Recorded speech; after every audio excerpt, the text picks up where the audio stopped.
Be ready? Start. Mr. President, when I received your invitation to inaugurate the 39th annual session of the Federation of Indian Chambers of Commerce and Industry, I was somewhat hesitant in accepting it. Stop.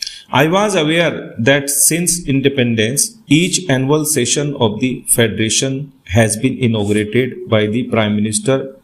This, in fact, was the main reason for my reluctance. Stop.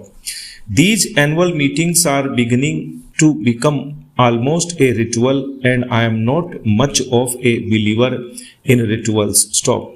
I am also not happy about the tendency to turn to the Prime Minister to inaugurate every function of importance and to consider that a function which is not inaugurated by the Prime Minister is only of second-rate importance. Stop. I feel strongly that other cabinet ministers, as also people in public life outside officialdom, should perform such functions far more frequently than they are at present doing. Stop. Para. Your experience will always be useful. Stop.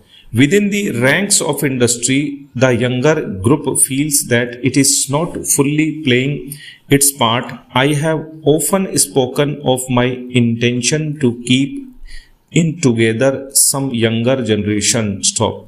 I am calling together some younger industrialists, technicians and managers from both the private and public sectors to discuss concrete and specific problems within the broad framework of our basic objectives. Stop.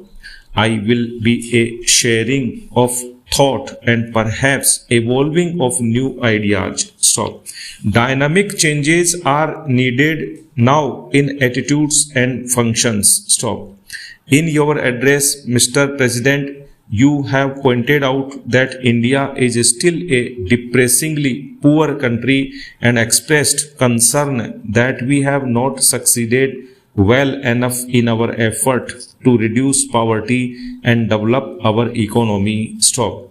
Poverty is indeed the central problem facing us, and it is the way in which we set out to tackle it that we as a nation will be judged. Stop.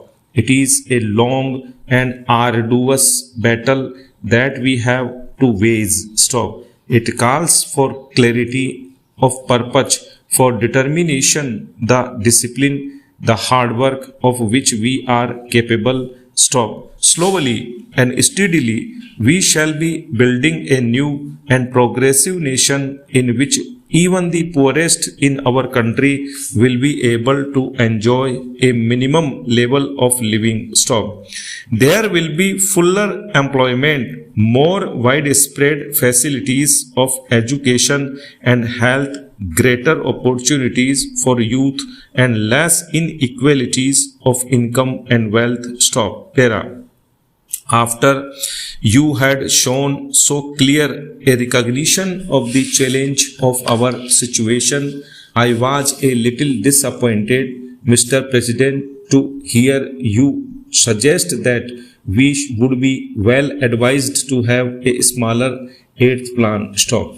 After a detailed analysis of all the relevant considerations and a recognition of the limits of the possibilities open to us, one may come to any conclusion about the size. Stop. But to suggest and propagate that a smaller plan is desirable for its own sake and that it may even help in our fight against poverty is not convincing. Stop.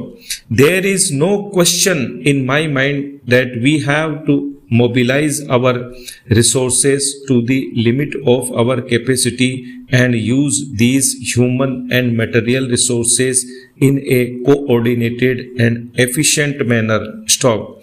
If we shirk the responsibility and seek to cover it up by phrases we shall be merely paying lip service to the cause of the common man. Stop. It is not with caution and circumspection that we can win the war against poverty, but by our capacity to take risks and to accept burdens and responsibilities. Stop. This does not mean that we should not take the greatest possible care in the husbanding of our resources. Stop.